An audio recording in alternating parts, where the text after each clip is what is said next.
Hola. Blog Talk Radio.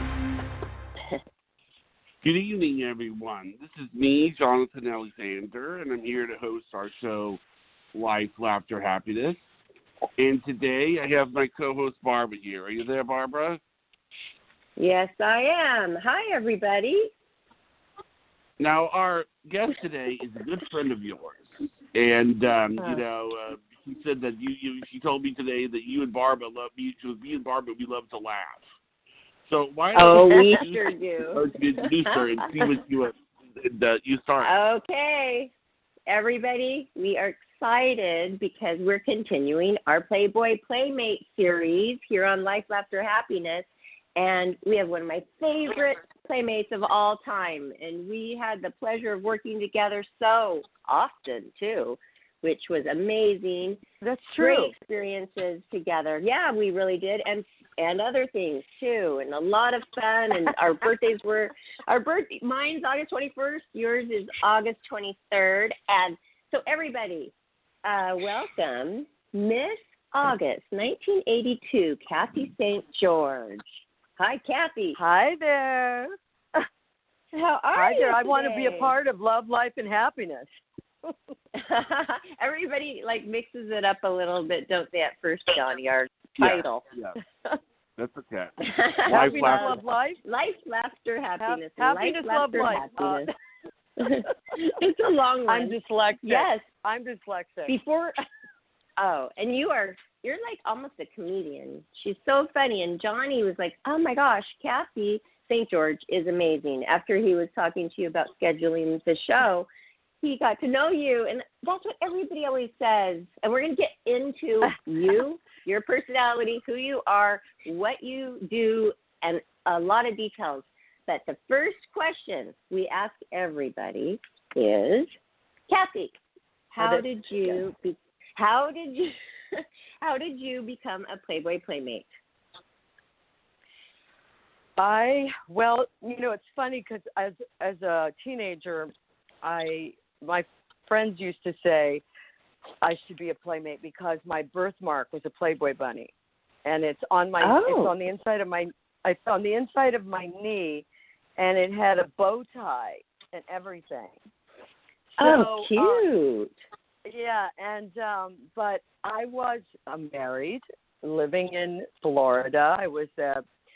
I trained makeup artist for a big cosmetic company, and when I got a divorce, I came to California, and it was a fluke because I was actually at an aesthetic school because I was a makeup artist. I thought, I'll learn to do facials too, because it was free, and the makeup artist there, they had a makeup artist that does photography come in, and she pulled me out of the audience to do my makeup.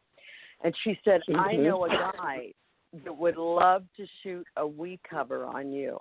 And at the time, We was owned by Playboy. So I went and I shot a test with him, but I said I'd like to shoot for Playboy instead. And he submitted the pictures, and they ended up testing me again, and they accepted me. But the thing that's funny is they used one of his pictures in the pictorial that he did on my original test. Yeah. I had 6 photographers' work in my layout. Different photographers? I can't even remember his name. I can't remember his name now. I mean, let's say many brain cells have been killed since then. Wow. And I have Dick Bruin. See, it came back. And and they used 6 photographers' work in my layout because every photographer that I did makeup for, because after I started work, was accepted, I started doing makeup too. Everyone I worked for wanted to contribute to the layout. There was a lot of pictures where I looked completely different because each photographer had a different perception, of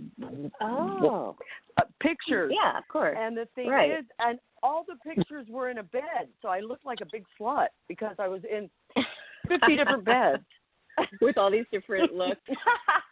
Well, that's cool that you have so many different looks, though, because some people don't. No matter what, they always look the same. And I think you are a bit of a chameleon. And did you like your makeup? Since you were a makeup artist and already, They tested you. Well, Some people think that you were a makeup artist for Playboy, and that's how they knew of you. But it didn't work out like that. Actually, when I came into test with Linda, I told them I was a makeup artist for photography, and so I actually before they accepted my centerfold, they did hire me as a makeup artist. So that did come, but it came from the test. And the thing that was technically wild, yeah, it did. And the thing that was wild is I had never done photography makeup in my life. I completely lied when I said that. Which we all do. We can do everything perfectly. It's called I went down the list. I could do everything. Embellishing one's resume. It's done right. all the time. So, and then you get up on the mountain for the ski fest and hope that you can still ski, something like that, which that happened to me. Exactly. Thank God. I didn't even know what to charge. So I kind of just made something up. Oh, wow. I love your center, too, because it's the theme of you holding your makeup brushes like you are a makeup artist. Your centerfold is that, and that is so adorable. I love it. You know what? I love that centerfold, too, and I shot that centerfold actually twice, two different. I shot one first with Pompeo, and it was in a white gown, and I wish I could get a hold of it actually because I'd love to see it. And it was accepted, and I shot a cover as well in Chicago. Well, when Hef saw my cover, he said, "I like this cover better than I like her centerfold. I want her centerfold reshot." So they reshot the centerfold. But they had Ken Marcus shoot at this time. Well, the pose of the centerfold, I was straight to camera, but it was the same set that you see in my centerfold now. And I was straight to camera and shot 5 days. You know how long it takes to shoot that. And yes. Then Hef saw it and he goes, "I love it. I love this, but her breasts are great. And I want one to the side a little and one forward." And he reshot the whole thing 5 more days. Again, no way. That was like 3 full centerfold shoots. Wow. And I shot small cameras sometimes in between with the people. So I shot for it. But then it gets better. Then after they love it, they find out that top I had on, Terry Wells is wearing on the cover of the calendar. Oh, no. No way. So they made me shoot again. They made me shoot again with Arnie. And they shot no boobs. They just shot my butt. And Hepworth said, "You know what? I don't care. I don't care if she's wearing the same top. I'm going to go ahead and use it because I like it." Thank goodness. We went back. Gosh. Yeah, I shot a lot. I mean, but who cares about the shooting so much? But it's like, thank goodness he went back to that centerfold. That was so adorable. The front shot. See, you always want to have a front shot. Yeah. Yeah, and I would have been also, sad. It was. I like that one a lot. I thought that was cool. But I did all my makeup and my stuff. I did all my own makeup. Did you do your own? Yeah. Well, Kathy, that is like draining. That's a lot of work. So I showed up, the makeup did too? my own hair, my own makeup, and everything, and then shot. Yeah. You probably just were happy but too. I drank you a knew little it was too. Good. Yeah, but they offered me some. I didn't want to for the shoot. I didn't want my eyes to get screwed up in any way. Yeah, that's I did a little Chardonnay because I had never modeled. So no nudity before for the test shoot. So just the test shoot. The test shoot was nude for Playboy with the Playboy people. Wow. So that's usually how it goes, though. But they don't want people to have. I was 15. Yeah. I was an artist, and I painted nudes when I was younger, so I wasn't opposed to nudity, but I just was not confident. You know what I mean? Because I was. I'm going to tell you, the Playboy people are so professional, and they are so They so help you. The crew, the guys, the assistant photographer, the assistant to him. I mean, they really make you feel so comfortable. They goof around and make you laugh. And one time I fell asleep in a bed though. Dozed off. It's really wait. It was the bed up there. See, when you were in the 80s, I came along and it was on Sunset. Marilyn Grabowski was the West Coast editor. Was that the same place you shot? Okay. I love that. I love that I got a chance to shoot at the wonderful Sunset Studios on Sunset. I love those. Ken Marcus shot the centerfold, so I shot at his place. I have a question. And when they said they wanted, okay. Sorry, this name mentioned in all the interviews we do, Marilyn Grabowski. Is this lady still around? No, she doesn't. Well, she's still alive, but she's not. You think we can get her on? Yeah, she's no. Huh? I guess we could ask her, Johnny. Why don't you call her up? You call out. You know what? I send Johnny to do all my phone calls to the Playmates, and they love him. I mean, I'm like, I don't okay, have her number get anymore. Kathy. Well, we'll talk about that later, Johnny. Okay. Yeah. Okay, I have a question. A part of her interview, of Kathy's interview now. I want to know how, since you were talking about how you were comfortable with nudity, you had painted some art when you were 15. Yeah. What about your parents? Yeah. Did you have any qualms about telling your parents that you were shooting for Playboy? Was there anybody you worried about seeing you nude, or were you really open and proud about it? Well, I didn't tell my mother kind of knew, but I didn't tell my dad because he's Sicilian.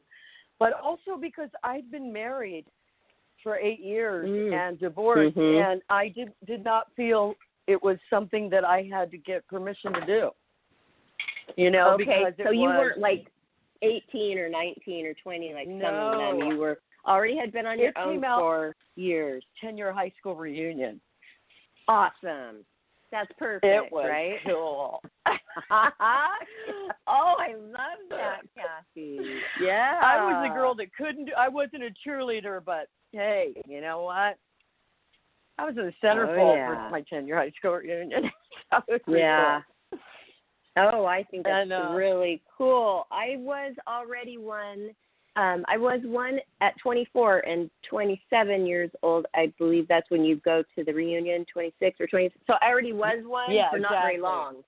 Yeah, so it was cool. So I got the attention too, you know, and you don't know if it's going to be good or bad. I mean, those girls were jealous in high school. Oh, I know. And it wasn't so good. It wasn't really. They were mean at the reunion, actually. I was class clown in high school, so when I went to the reunion, and I got there really late because I wasn't going to go because I had been in Vegas the night before at the Cooney Holmes fight, and I just had a headache, you know. And my friend Rex, who was a singer back at the time, Rex Smith, he was on Broadway, and he said, I am not going to let you miss your reunion. I'm coming to get you right now. And he made me go. And I said, well, you could see where I grew up because we ended up hanging out partying in a trailer park. Where did you? Like, where exactly did you grow up? I went to high school in Azusa, California. Oh, wow. California, real California girl. Yeah, well, but it's like that's not a. I mean, I didn't grow up here, my parents moved here when I was New York. 6, but. Yeah, I was in New York. I was in the South. I was York. born in Virginia and North Carolina. I lived in North Carolina on a farm. Yeah. Well, what was your family? It was not hard to tell your family, but what did they say when you did tell them? Well, I didn't actually mention it to my dad because luckily for my dad, if you don't mention it, it didn't happen. Oh, so that's easy. He's one of those. but then finally he got where he would you know, like but the worse than that though, my poor dad, I ended up doing a pictorial with my sister, got her in the magazine in 85, and he was really kind of mad. Then I did one in 92, and I have another sister because my parents split up when I was 1, so I have all these different families. And so I have a sister from one family and a sister from another, from this family that I grew up with here, and they both did it, and they'd never met each other. Are you blood related, like a half sister, or is it step sister? I'm half to each of them. So that's blood. Then, wow. Can you tell us, 85, what sister and what feature was it in? We would like to look it up. It was the Sisters Pictorial in 85. I'm trying to think. It had the two, I can't remember the girl's name that was on the cover, but I've got one sitting down in my storage. I wish I had it. But it's 1985, and it's my sister Tony. Now, when I did it again in 92, Shannon Tweed and all of them, and it was for the flats, the special edition. I remember. Okay. And I remember that cover. cover. I did it with both of them. Yes, and I did it with both of them. And my one sister did not even take her clothes off. She just dressed sexy and wore a bra, and she got fired from her job in Georgia. Wow. Oh, my goodness. Yeah. Wow. Yeah. And that wasn't even very long ago. That wouldn't be happening nowadays. Yeah. Wow, 92. Kathy. So since you were already a makeup artist and you had a good career going and really a lot of employment coming in, and then there was Playboy and you were shooting. There's always so much to shoot. Covers. You were on a cover and plus many foreign covers. Tell us what cover you were on so we can look that one up too. Okay, I was on the Japanese cover in, I believe it was September. I was in the centerfold. I sent it to John. Okay. I sent it to John, a picture of it, and it was, but my face. It's a close up of my face by Philip Dixon. I love it. I love Philip Dixon's work. Yeah, and you should frame it. I'm going to frame all of my covers soon. I know. I'm getting all that organized. I'm so bad. I don't even have one. I ended up people. It's like, and then I have the American cover. The one that was in October, and then the reshoot that we did in a couple years ago. October. August, and then October after your layout. Centerfold. No, You before. were Miss August 82. Okay, before, the October before you came out, you were on a cover. How exciting was that? I know. It was fun, yeah. And I flew to Chicago and shot 4 covers on a Sunday. It was just Tom Sabler and I, and no other people, and we got such great shots. Awesome. And then this last one I shot, and there was a zillion people on set, and it was just backlit, like it made me look like I was Big Bertha, but I was. But I don't like the backlighting. There is more of me to love now, but not that much. So not that much, Kathy. And that's what I wanted to point out too. You stayed the same. You, and people say it to you all the time, you just don't age. I mean, you look so much the same, and you're like perky cheeks. I mean, they're just like plump still, and your body's the same, and your hair is thick. It's really amazing. It really is. Well, I'm a little bit heavier right now, but that's because I went on some medication that made me. But otherwise, you get a little bit, but otherwise, I'm just rounded, a little bit more. But the thing is, and I don't care because, and my face, I've never had any. I don't even have Botox. I have nothing. So, God just said to me one day, "You're going to have to age gracefully, girl. I'm not giving you any money. I'm not giving you any money." I know. That's something to think about. Save your money for when you get old. You can get a facelift. I said that I don't mind getting older and aging gracefully, but I don't want to gain the weight because I want to be like a French woman. French women don't get facelifts and stuff. But if you can't wear a nice pencil skirt, it's just not going to happen, So I have to be able to look in the pencil skirt, and then I'll be happy. I agree because I like my look. I like my look. I don't want to do you look gorgeous. A facelift or a plastic surgery to change. It would change your look. Just who you are. See, that's what you and have I agree to with be you. afraid of.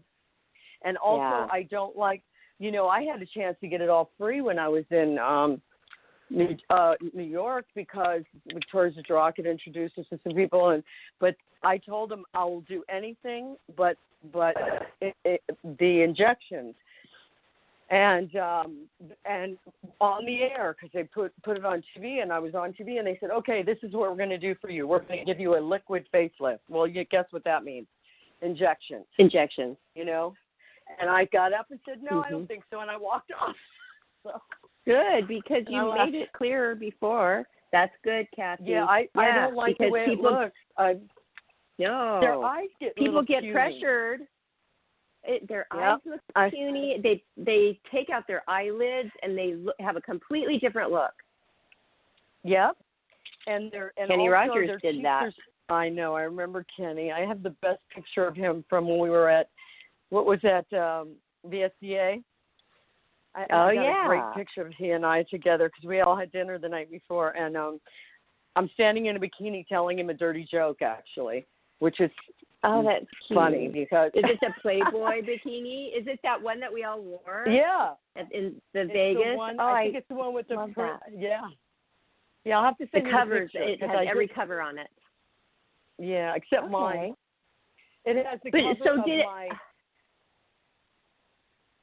I was going to ask you, did Playboy open doors for you? I mean, you already had this career of makeup artist, but then I looked on IMDb. You've done a lot of acting. Did the bug hit you, or did it just come so easily? No.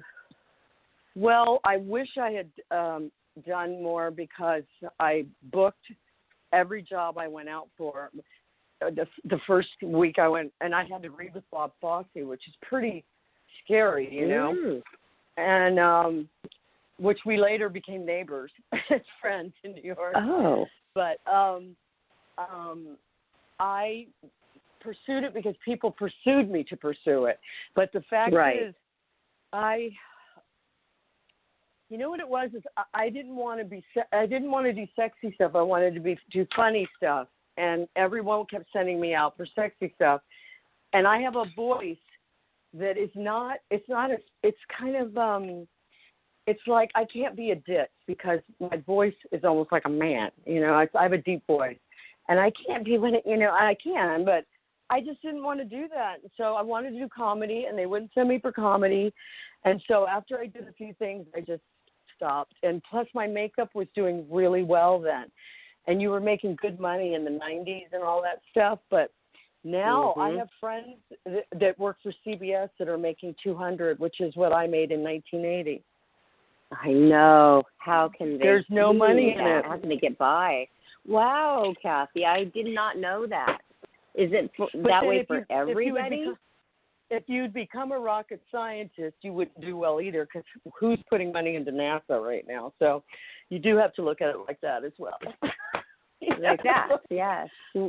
Well, I'm so glad you're back. How did you ever decide? Okay, because half the time you're living in New York and then you're back in LA. I mean, I sometimes don't even know what city you're in. How do you decide? And how do you just pick up and move back and forth all the time? Family.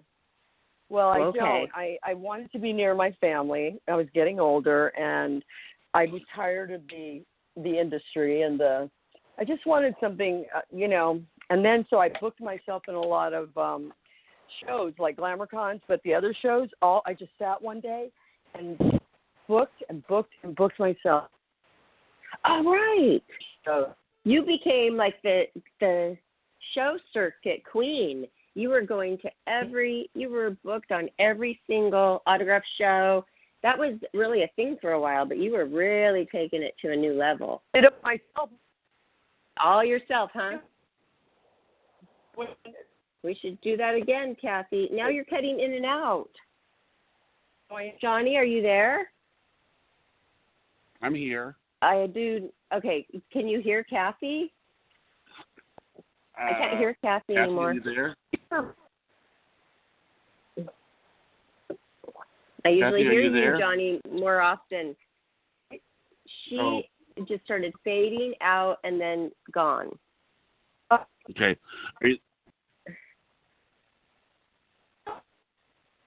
Okay. What's going on? Well, I think Sorry, she's everybody. there. She's trying. Okay. I hear little segments of her voice coming in, every few seconds. But Wait, hold on. Wait, maybe my microphone got stuck between my boobs. Is that better? Oh, yeah, it did. Yeah, that's better. Okay, it thank you. Yeah, those Oh, my boobs, God. they're man-eaters as well. And that is funny. Oh, my gosh, so you heard us fine, but we didn't hear you. Yeah, I did.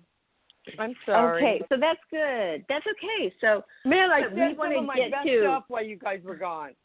I know. You probably told us all about your, time with Hef and, the wild time. I love Hef. No, but that's what I was going to ask you because I know you love Hef and you had so many years to know Hef, being from the 80s and all those wonderful 80s and then the 90s and then more after that. So you saw a lot. And when you came along in the 80s, how great. It's kind of like you had the both worlds, like the best of both worlds because you were a playmate and you were a makeup artist. So you probably worked with tons of celebrities, even more than a playmate would, and just always being around the right crowd. I was a makeup artist regularly for the magazine until my centerfold came out, and then Marilyn stopped hiring me as much, and she had me train that Tracy girl, not telling me, and then I trained her, and then she undercut. But anyway, the whole point is Tracy was really sweet. Hold on. Before you move on, so you were doing centerfolds, like you were doing the makeup of centerfolds? I was doing makeup for Playboy? the magazine, the covers, okay. and just all the different great and tests, and then when my centerfold came out, I stopped working there as much. Now, I don't know if it's because, Marilyn figured I'd be busy or something, but then what happened is so she'd hire me for special things like for celebrities like Kathy Shower cover. I did that. But then what she did is then I started working for the channel, and I worked regularly with them for quite a while. So that's great. So, and then you were doing the Playboy stuff and some auditioning, but just always knowing that you were going to have I was doing really a lot great of other career. stuff too. Yeah. What else were you doing? Well, I did a billboard in Times Square, New York. That hung for 2 years. Okay, like a lot of modeling. Okay, so you were doing modeling, a lot of entertainment business, and I did modeling. A lot of makeup. I did makeup for press junkets for Warner Brothers. I did Halle Berry, Jennifer Lopez, Cindy Crawford, Michael Crawford, John Leguizamo. I did some of the people. I forget. And I also did a lot of bands, Oasis. I did Billy Joel when I was living in New York this last time a lot. And I did Wayne Gretzky, and I've done Paul McCartney, and so. Wow, Cassie, that's all and amazing. Not in the biblical sense. I mean their makeup. That's right. And then I said, I don't think you heard, and mine. You did my makeup. It's so great for the pinup look. I have your picture. I just sent your picture to a photographer who's looking to do a shoot. I just sent your stuff today. I sent a little. I would love to. And how is it going for the business with the coronavirus for you and the makeup artists and things like that? Are they working I again? haven't worked since January. And my stimulus never came. And my unemployment, I kept screwing. Oh, no, it's been nothing. It's okay. But I feel like Mercury might decide just to go in retrograde forever now, because that's what I feel like is happening. I know. We were all going through that, too. We all really noticed the retrograde. Oh, God. Well, that's because we're ruled by Mercury, you and I. We have the best sign. We're Leos.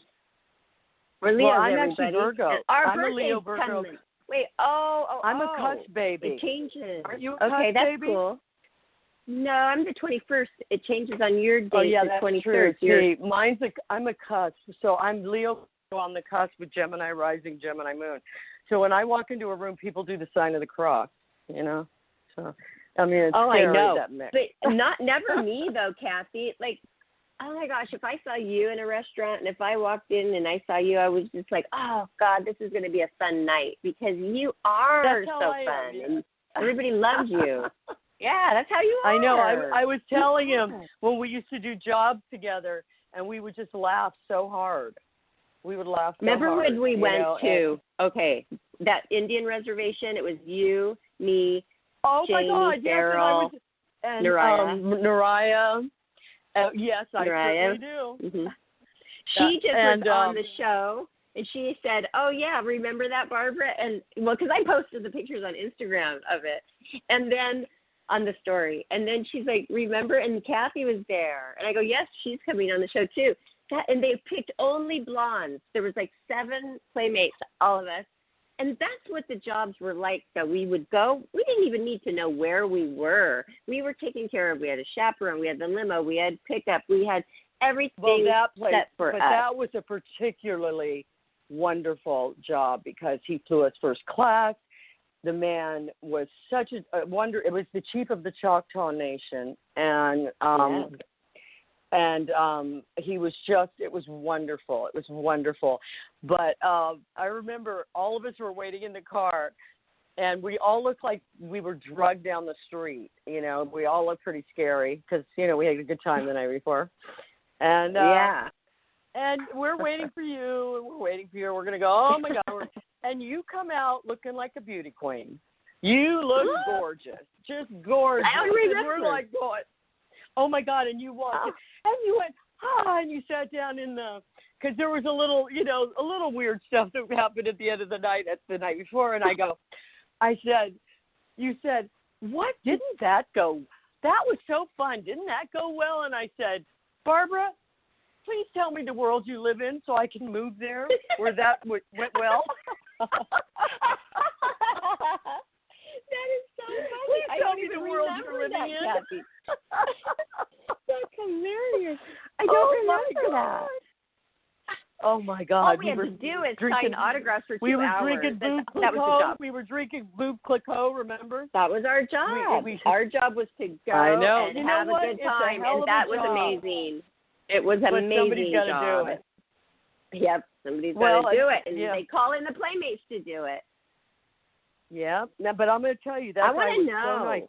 And do you know why you have sent us on that?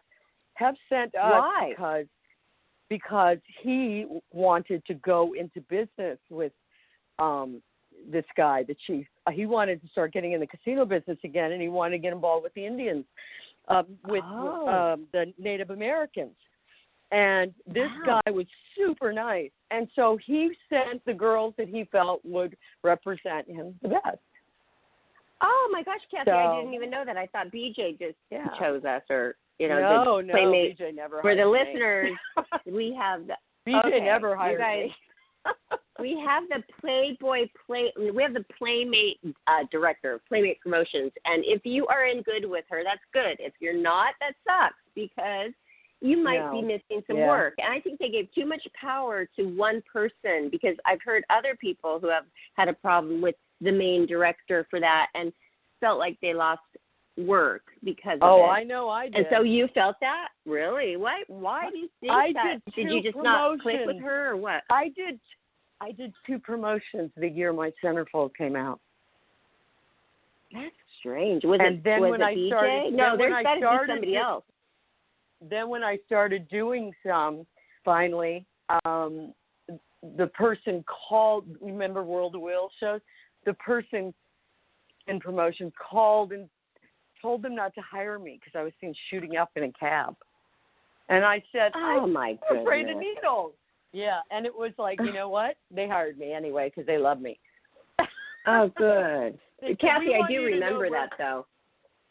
I do remember that. I do remember because I would see you on autograph shows and other stuff. And then when you were saying they're not hiring me and there's something against me, I took notice. I did notice that. And then whatever happened. And it was nothing I did. Nothing you did. It was somebody else. It was like a rumor. I can't even believe they would believe it. But I know. And if another person is in deep with them. Yep. Louise Gilliam was the first person who started to hire me. And not only that, but at the time I was on the cover of the most sold video in the country, which was The Secrets of Making Love to the Same Person Forever. And it was for Sharper Image, and I did the cover. And I had, do you know, in all the years I'd been a playmate, I'd never been asked to do a VSCA, never. So I called the video. Tell the listeners what it is. Tell the listeners VSCA they don't know what is the VSCA. most fun thing I've ever. It is. It's the video. It's like a video convention, so you could see what new videos are coming out, everything is coming out. I mean, everybody's there. I mean, Minnie Mouse chased me because Mickey Mouse was flirting with me. So even Disney was there. and it's so cute. It was really and Playboy is big business for them, especially around that time in the early 90s. I got in because I called them and I said, I just was curious why you've never booked me on that because so many girls go. And she goes, to be honest, your name has never been submitted. And I said, well, I'm on the cover right now of a Playboy video that is the biggest, it's most widely sold video in the country right now. And they said that one of the girls couldn't do it, and they hired me, and then they hired me for the next 3. But that's how I got in. I got in on my own.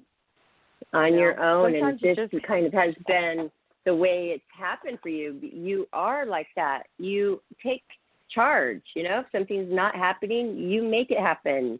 That's your personality. Yeah, how did you get this spoiled. Personality? When? From your family or half or what? Control issue, maybe? Control issues? No, probably because I was kind of in charge of my family a little bit too. I was the boss lady. You are strong. You really do have a strong personality for tired. A little package. Yeah. I know, and the problem is my ex-boyfriend is strong like that too, and so you get 2 people, and trust me, I know I talk too much. In fact, when I had my brain injury last year and I had to learn to walk and talk again, they said, please don't work so hard on the talking, they said.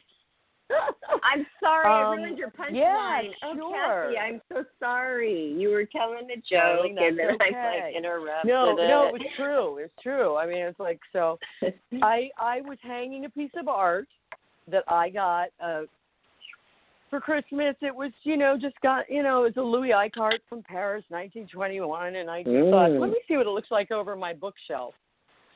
And I have 12-foot ceilings, 11, 12-foot ceilings, and so I was standing on a stool, and this stool cannot fall over. A friend of ours that does the one from your radio show, she talked to me about it.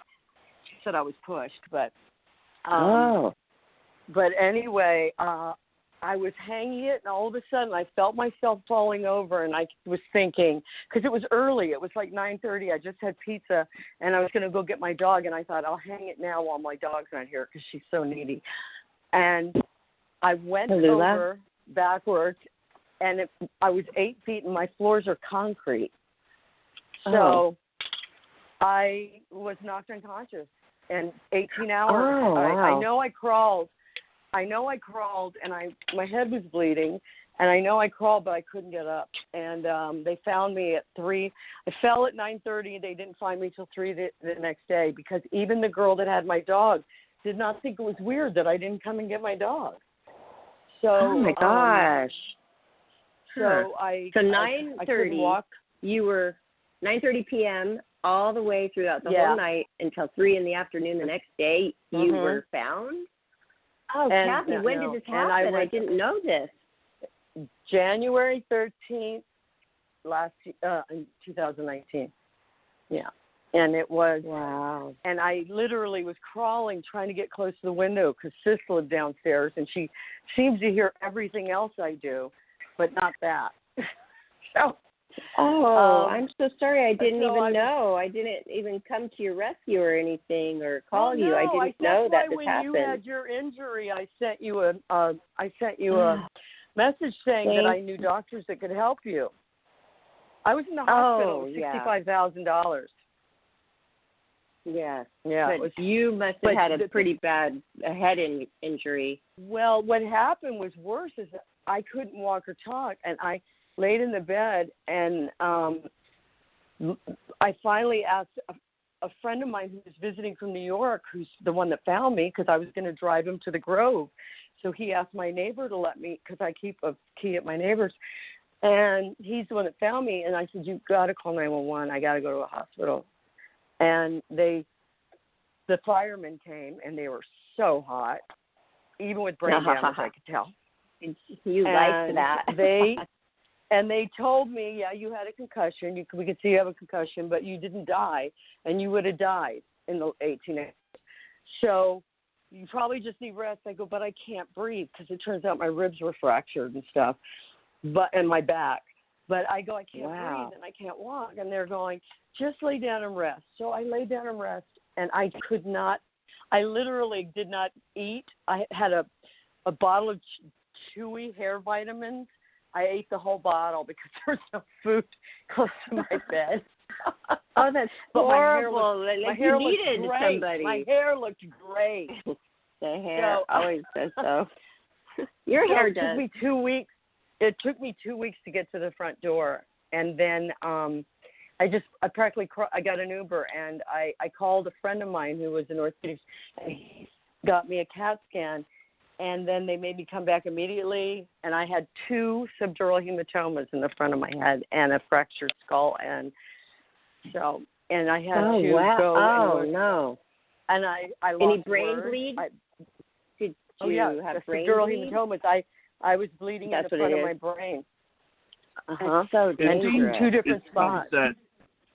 It seems that this is like happening to a lot of playmates. It seems. I mean, like Elkie Simpson and. Well, Elkie and I were rollerblading, and she sped off in front of me, and this was in March, and she got hematomas, skull fractures in 3 different places. Nobody saw her fall. And she almost died. She was in the hospital for 6 days, and I was by her side, and that just happened. And, my skull did not get fractured, but I got a very bad head injury, and I can't remember things, and it bothers people sometimes. That's the thing. I told you that, Barbara. I told you. If you can't remember them, you know what? Forget it. Did you hit your frontal lobe? That's why. That's where your memory is in your. I hit the back of my head, but it caused my brain to shoot forward, and the hematomas were in my front. So I went to flip someone off and gave them a thumbs up. That's when you know. That's when you know. That's maybe right. And then, and I could not get that finger. I can't get the finger to change. It kept being a thumb. But luckily, I've heard of similar stories like that. I've heard of similar stories like that. Like what they'll do is they will, with somebody's brain damage. Like sometimes they'll do things where I think it was a good example of it is that they were asking this guy, okay, if the lion killed the leopard, which animal? If I said if the lion killed the leopard, which animal died? Well, he couldn't answer the question because I had to do that too. Yeah, and he actually when he heard the word lion killed leopard. Training. Yeah. It's cognitive training, and I had to do all these tests that you'd think they're normally really easy, and I was so frustrated. And they said, you're pretty good considering, you really did damage, because they told me if I had come in the day I actually hit my head, they'd have probably put me in an induced coma. But because it started to heal, somewhat, but I had dreams in black and white still photos. My dreams were still photos. I know. Oh, that's cool, though. And I like that. I bounce back, though. Good things happen, Kathy, though, sometimes when you hit your head. Like, I hit my head. I went through all that trauma. Yes, I've had a lot too. But you know what, though? Then I got the job with Life After Happiness right after it because of the fall. Because, I thought it was because of the fall. He called to heal me with a chakra cleanse. And I'm like, okay. I went on there a couple times, and he's like, do you want to be the co-host? So that was something good that happened. It was basically just, yes, it was just, true. it was so, I mean, when I saw her for the first time, it was like, oh, is this about the fall? What fall? And, you know, she showed me the pictures, and I was like, oh, God, I feel horrible about it. I mean, it's like, and I think the thing is that it's still vulnerable is that this is something my father told me. He said, you know, you make your living off of how you look. So when, you know, you fall and then you've got a bruise here and a bruise here and everything, you know. Oh, I don't worry about that. I mean, yeah. you lose some work. Well, no, I have words that I can't remember, and it takes me longer to think of things. And the thing is, they said I was fine for a normal person. I said, yeah, but I was not normal. I was funny and quick. And I don't want to be that. I don't want to be normal ever. No, you don't want to. You want to be back to, and I think I would never have known. So I feel like you did bounce back perfectly. But I want to know some Hef stories. You knew Hef. We were getting on to the Hef topic, and then I don't know how we got off of it, but we want to know, what was your relationship like with Hugh Hefner? To be honest, the time meeting him, I did his makeup, and it was scary because it was a Halloween party, and I had to make him up as a vampire, and I was so nervous. I was invited. I showed him my costume that I was going to wear because I was going to be a unicorn. What was it?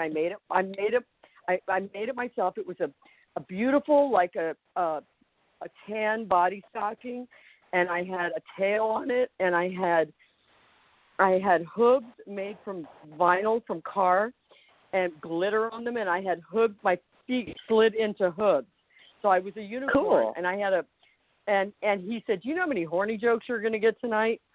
And but I remember the best thing was I was doing his makeup, and I wanted to do his lips purple just on the inside, just so they'd be thin and menacing. And he goes, I can't wear lipstick. They'll think I'm gay.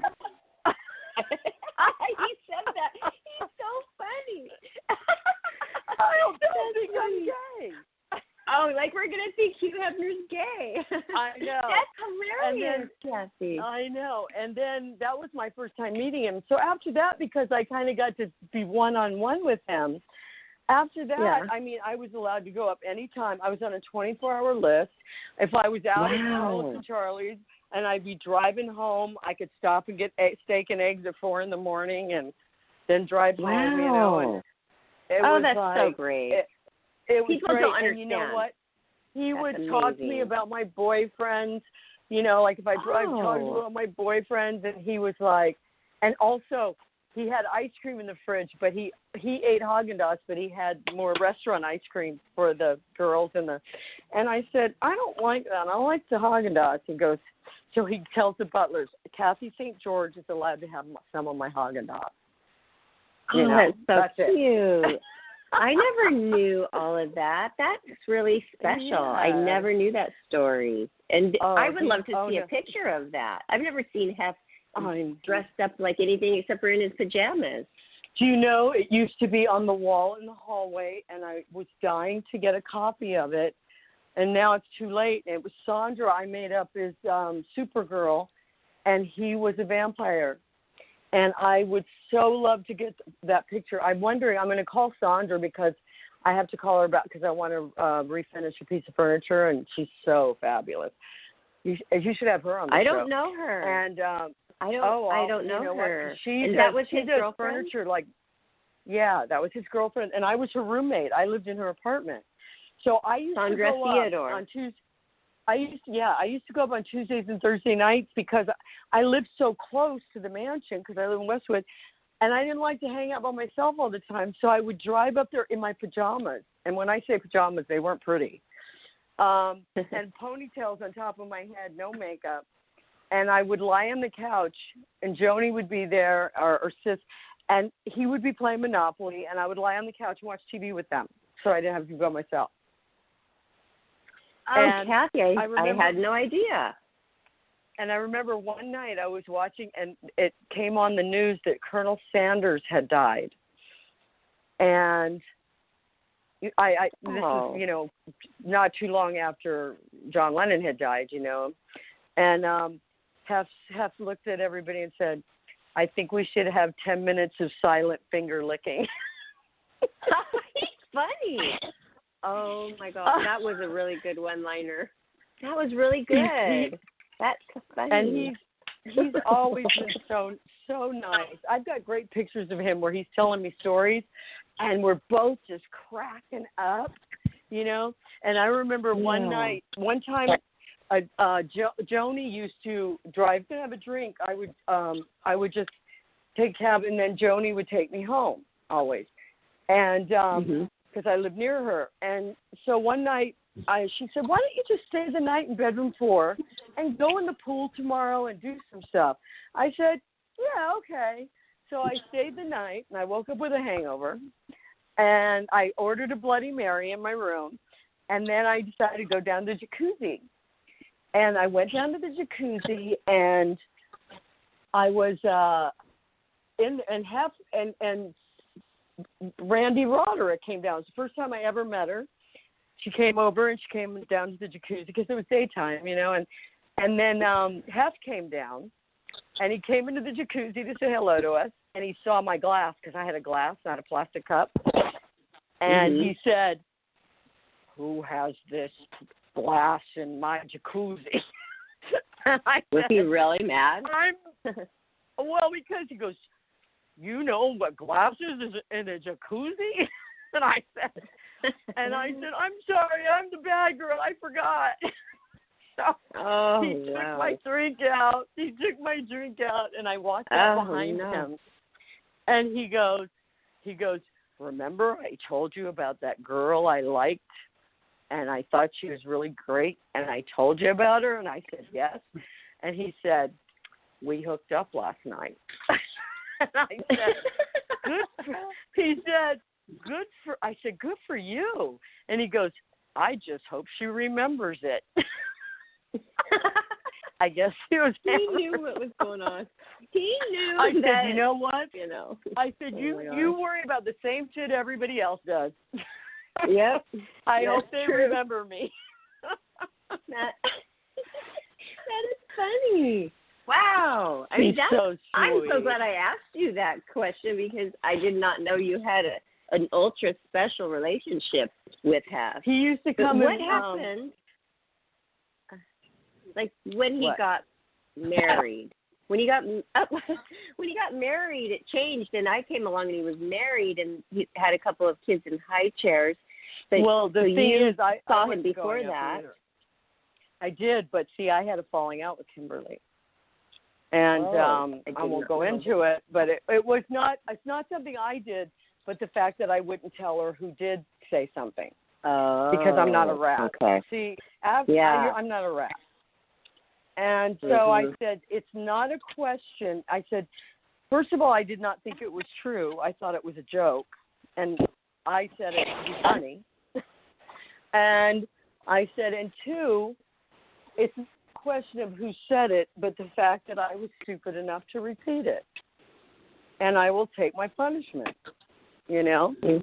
And so I didn't go up for years and years, but Hef would come and meet me sometimes at the Hollywood Collectors, he and Dick and all of them, and we'd go to lunch and stuff. So I still saw him. And when one of the books came out, I gave it to Hef, and I said, "Hef," Dick took it up to Hef to the mansion. He goes, "Kathy wants you to send her book." And he goes, "What should I write?" And she goes, "She said, write to the woman my wife hates the most." That's funny. Did he? And he laughed. He probably didn't. So, but then she came up to me at the movie when they did the movie about him, Once Upon a Time or whatever it was, at that theater in Westwood. And she said, "Let's let bygones be bygones." So I check on the list. But wow, it really was a thing. I never asked to go up. I never, I stood my ground, because and people, she should have known who said it because it's the same person that's always gossiping, but I won't.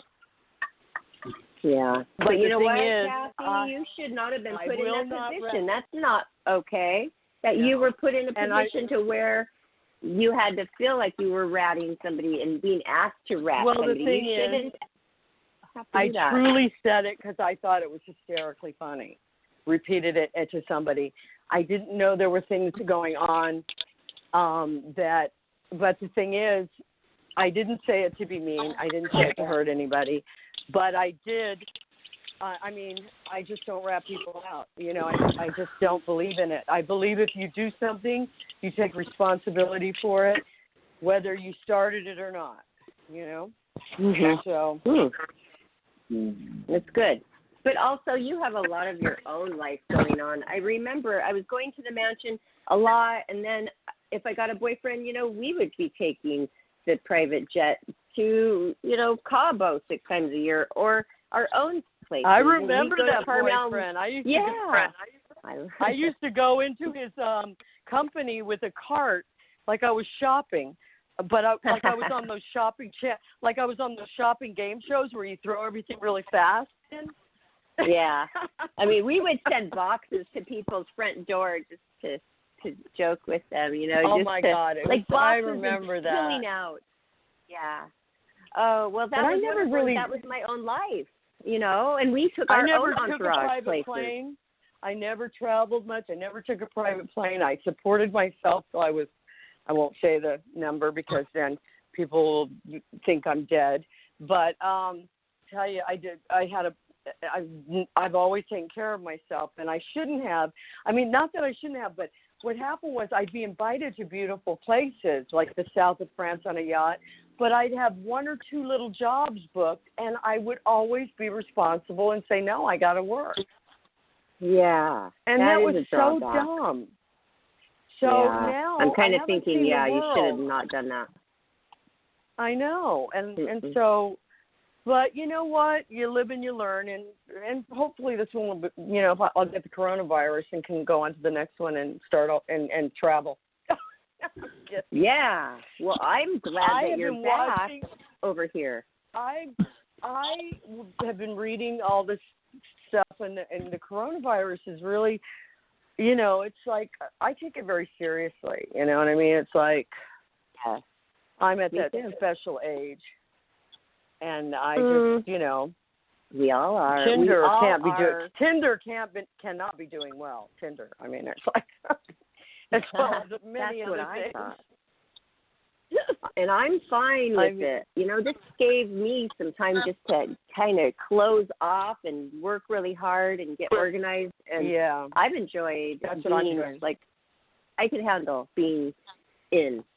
And, I'm getting lonely. What? I'm an isolator.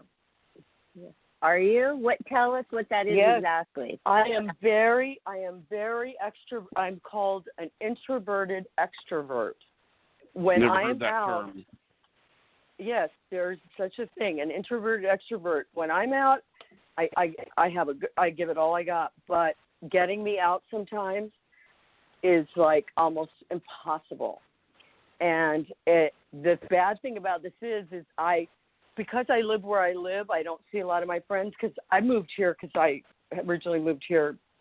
And I just kind of wanted my own private life, down sort of away. But it's only 6 miles from, Beverly Hills. But the thing is, I found that I don't see people. So I gradually got more and more used to kept keeping to myself, Mm-hmm. And now I said to me, the coronavirus ended up being like an excuse to be lazy, a sloth, and not having to explain yourself. Yes. People are going through that. I'm working on stuff still, but it's just, it's easy for me to stay in. So that's the only reason I'm actually thinking I might be moving. I've been doing a podcast, but we've been on hiatus because ours is filmed, and we can't sit that far apart. We can't get a wide angle lens for the camera. So, yeah, but it's, Kathy, it's, I heard about this actually from our friend Scotty. Scotty said that you were doing a podcast.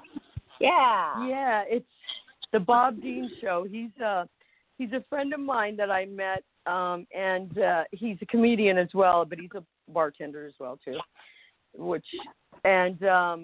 He had me come on as a guest, and after that, he just asked me to come on as a co-host all the time. So it was like, oh, that's how it works, right? When I had my head injury, I couldn't go on because I thought I'd be stupid.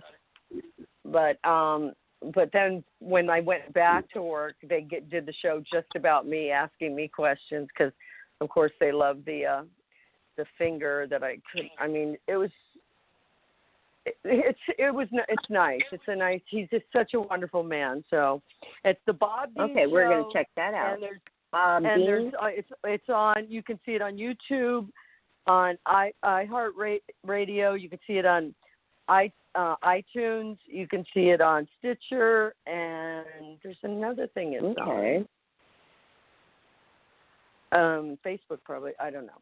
It's not a lot of stuff. Oh, that's cool. So Bob Dean, the Bob Dean Show. The Bob Dean Show. The Bob. Okay, check it out. And none of us are politically correct. So if you're one of those people that get offended by the Trader Joe labels, don't look us up. Okay, it's not for them. Well, it'll not be for me. Yes, because I don't believe that people should not be able to laugh at themselves. Yeah, I'm always laughing around you. And now I live in Huntington Beach, and you live in L.A. area. Oh my God, I love Huntington Beach. Yeah. Oh, okay. Did you know I moved here? Beth Chili Relleno is on. Is it the Beach Boulevard going right towards Huntington? It's on the right side in a strip mall. Oh my God, it's the best chili Relleno I've ever had. Well, when you come down here, come down, visit. We'll go to the beach, and we'll have lunch. I would love we'll that. do a barbecue.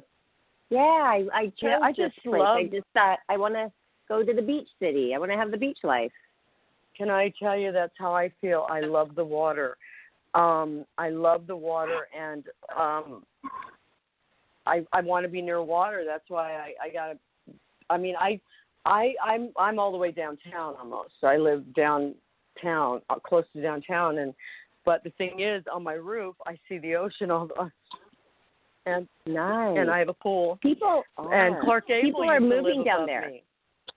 Clark Gable used to live upstairs for me. Downtown LA. It's weird they that call you it love DTLA. it's funny. I'm the only person I know that hates the beach and hates the ocean. And I live near. I live in the beach. He lives on the beach and he hates it. That's crazy. I love the water. How can she hate it? How can he hate it? Do you know that if you walk on the sand, which I do so often, it messes your toenails up. Toxins. Yeah, that too. But it sucks out your toxins. Up. It does? Oh. Yes, it sucks out the toxins. I'm going to have to roll in it then.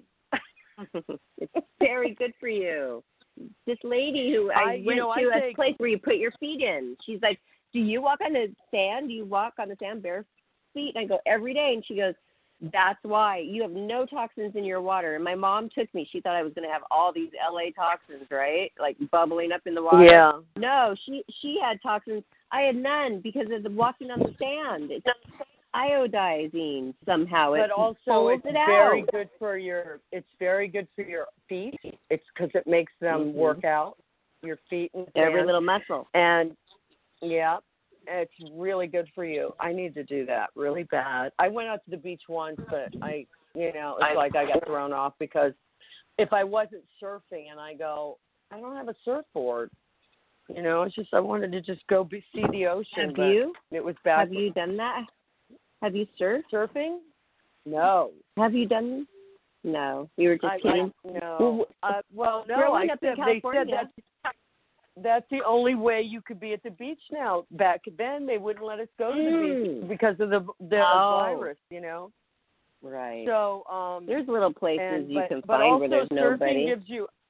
Surfing gives you ugly knees and feet. You know, I have to think of these things. So. Oh yeah, we need to take care of our feet. That's right, because our shoes. I ice my feet every night. Every night I put ice bag on them.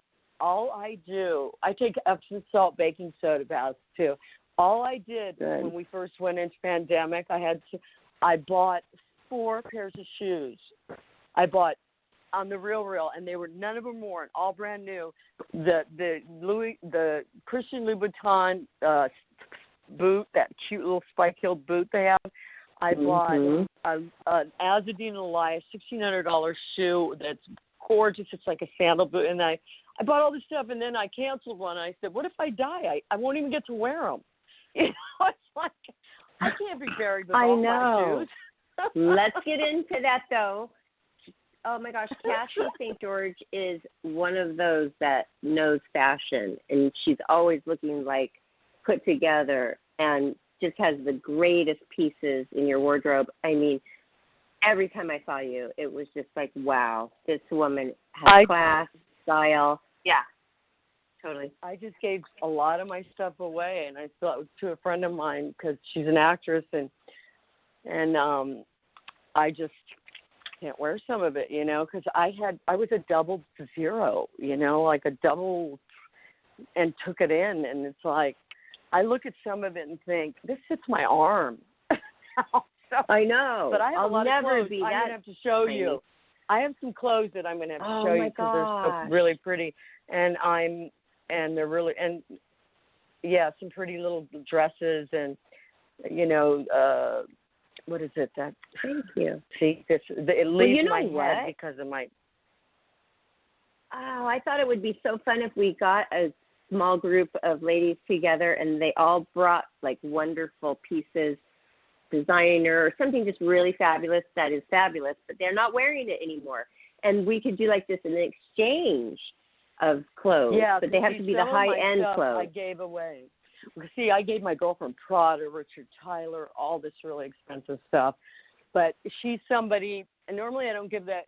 I just kept it. But the thing is, normally I don't do that. But she's one of these people that doesn't spend a lot of. She's an actress, and she spends a lot of her time.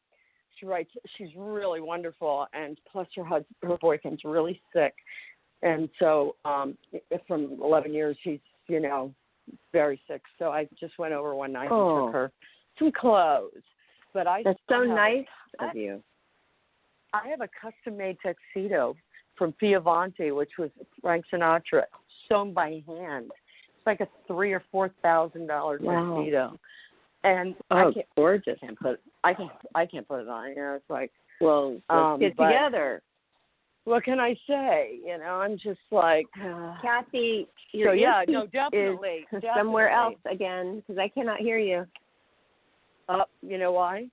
Hold on, Johnny. Can you hear her? How about now? Can you hear me? I can hear her. Yeah. Okay. Hey, can you Kathy. Hear me? Can you hear me now? Verizon. Yeah. Do you? I'm wondering if you do any kind of tutorials on like tips and tricks for makeup, like how to do the perfect eyeshadow in 5 minutes.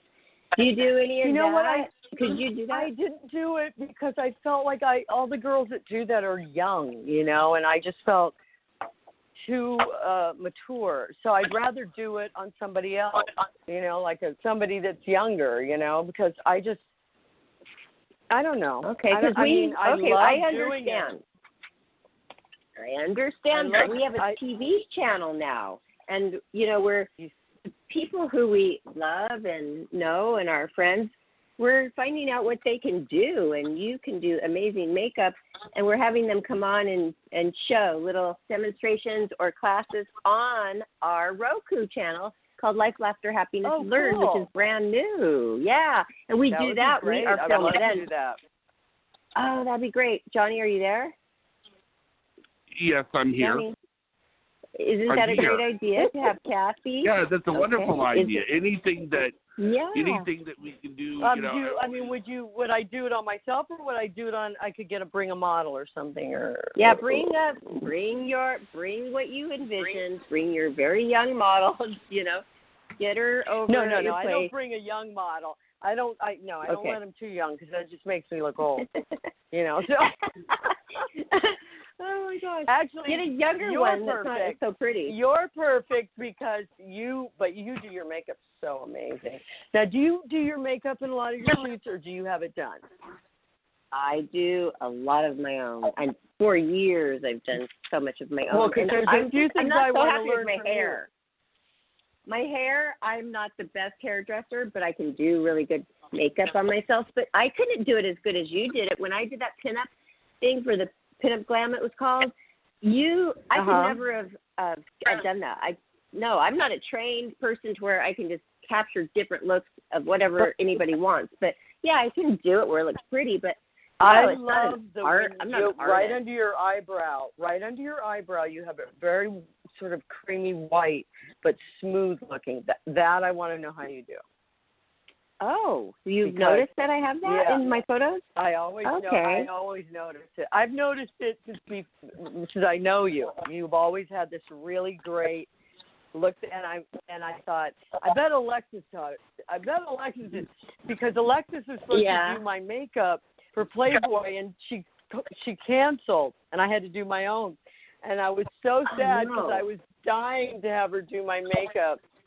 And I was wondering about that when you were telling us that. But we were still friends. We stayed friends because I did a job for her father and stuff. But we used to work together for this photographer. We'd be working together the same day, So I've known her for a long time. But, her dad. And we had a tribute to for her because of her passing on Life After Happiness. Were you there, Kathy? Did you? No, I didn't even know you did it. That blew me away. That blew me away. Did you listen to it? No, I didn't know about it. Her dying, me too, it blew me away. I was really close with her, but I found out that everybody was. And I thought, wow, this Alexis really touched everybody she worked with. The playmates were like, well, if it wasn't for Alexis, and she helped me through this, and she helped me through that, she really was a person didn't even work. We were young. Next to her, but she never did my makeup or anything. But we became friends a lot more when I was living in New York, and we would just message each other shit all the time. It's like. It actually was better, and through Sandy Taylor, because Sandy Taylor was friend. I love Sandy. Yes, I mean she's a lovely person. She was there. She was my only non-playmate exception to come on to do the tribute for Alexis, because I know how close she was to her. And who's that guy she works with a lot? That makeup artist? It's a guy. It's this Latin guy. I don't know. He's good too. Oh my God, he's really good. Is it with too. also Lisa Boyle when she shoots with Lisa Boyle a lot? They started a company. Lisa. Me too. She shot my daughter really well. Really? Mm-hmm. This guy wants to shoot me. That I'm setting you the job up with. It pays. It's a paying job. But it's just because he's bored and he wants to do some helmet nude type stuff. But I said, honey, I don't think I can shoot nude right now unless you just want my head and my boobs. Your boobs always stay so great, don't they? You got really lucky with those. We're over 18 here on this show. Wow. Okay, well, we're so glad we could have you back for a little tutorial about makeup. And, I mean, you don't really have to put it on. Yeah, I mean, just a little tips and tricks. And also another one that I learned a lot from was Tamara Ogden, because I did all of those lingerie catalogs. Great. Yeah. I worked with her so much. Because I worked with her always a lot at the Playboy channel. We'd work at because they'd have a few of us together working. She's a great girl. Oh, yeah. Does she still live in Glendale? So great. I'm pretty sure. I haven't seen her for a while. She had an accident too. Glendale. Yeah, I saw the house. She had what? She had an accident too. Did you know that she had an accident? A car accident? No, an accident. She was on a shoot and they went zip lining, and it was out in the, some kind of third world country. I can't remember what country. And she was in the beginning of the shoot, and she went ziplining, and she smacked right into the tree at the end. Her ankle snapped. Mm-hmm. Oh, my God. And those, you know what? You can really die with that. Do you know that I've had 8 head injuries, so I'm on my 9th life? Wow. Yeah. Well, I don't know. One was I haven't even counted mine. One was rollerblading. Same thing, went back. One was a horse went down. I was at Bernie Toppins, and a horse went down and fell on concrete. My head hit. I mean, I'm going to tell you, I've hit my head so many times. The fact that I only had to go to the hospital once is a miracle. But I'm telling you, I'm scrambled in there, folks. Just know that out there. So not remembering things, that annoys me. I can handle being slower. I'm fine with that. I love trivia, and the fact that I can't pull things out of my, like memory quickly like I used to. And although some things are better forgotten, I should say, but yeah, maybe it's for the best. Yeah, but I want to see you before your birthday, so. Okay, maybe I wanted to have a big party, but now can I? I mean, I don't think I can now because of Corona. Well, you know what you have to do? You can't have a big one. You have to have one where people can stand far enough apart and a lot of air, and it has to be outside. Mhm. But you could do it at a restaurant. In our pool. The ones that have them in the patio. Our pool here closes early. On Blue Jeans. I see them. So mine closes at 8. I'm going swimming now. Okay. Right when we're done, I'm going swimming. Because I have. And I think we're about. I have done. Sorry. I have physical therapy tomorrow. I love it. Okay. Are you swimming do tonight? Water aerobics. Huh? Yeah, I'm going to swim right now. Oh, so you're swimming right now. Oh, well, that is so great. Well, it was so fun to interview you and find out how it really happened. Barbara. Oh, I love you, and I've loved you from day one I'm so glad since I you're met back you. in Los Angeles, or back in, gone. And I love. I was gone for 2 I hung years. out in Newport in my teens. I know. I was gone 10. Mm-hmm. Wow. I know. It's time to see each other and see. And I always think that. But then the darn coronavirus, and I know. It's weird. It's like it's really rained on my parade. It really has. And you said that before you go, there has been some paranormal activity that's been bothering you. Can you tell us about it? Because we have a paranormal section on this show, on our show. You know, we have psychic counselors, as you know, on our show. And so that's a topic we cover. So what happened? Can you tell us a little bit about what happened? I moved in, and now I have seen ghosts many times in my life. My nieces see spirits, but you kind of outgrow it as you get older. You outgrow it. As children, you're much more open to it. But the thing is, when I moved in here, it didn't happen right away, but there's one that I remember I was watching Marvelous Miss Maisel with the Lenny Bruce episode, and water kept dripping on my cell phone, and I'd wipe it off, and I thought my nose was running, and then I went, my nose isn't running, and I've got a flashlight on and it would happen 3 different times that week in different rooms. And then I said, listen, there's room enough for everybody, but don't mess up my cell phone. I didn't say mess. I said another word, but and it stopped. I've had 3 different spirits here, 3 that I can tell are different. Now, the last one I had, the 4th, I was in bed, and I felt, and my dog jumped off the bed because they see them. They're aware of them before you. And I felt cool water by my foot in my bed. So I thought, my dog didn't pee, did she? Because it's cold. And I looked, and the covers were dry on the top of my bed. And I pulled the one cover back, and the next cover was dry. And I pulled the next cover back, and there was cool water coming up out of my mattress. Oh, weird. Wow. Now, that's creepy. That is really creepy. Yeah. Has this ever happened? And I bought bought some of the stuff that's, yeah? What, John? Oh, sorry. I just asked if this has happened okay. to any place else you're living in. Seen ghosts, but no, I saw a ghost as a child. I saw a ghost at my friend's house in San Clemente. He was a Vietnam. I'm sure he was a Vietnam because his legs were blown off. And wow. And then I saw.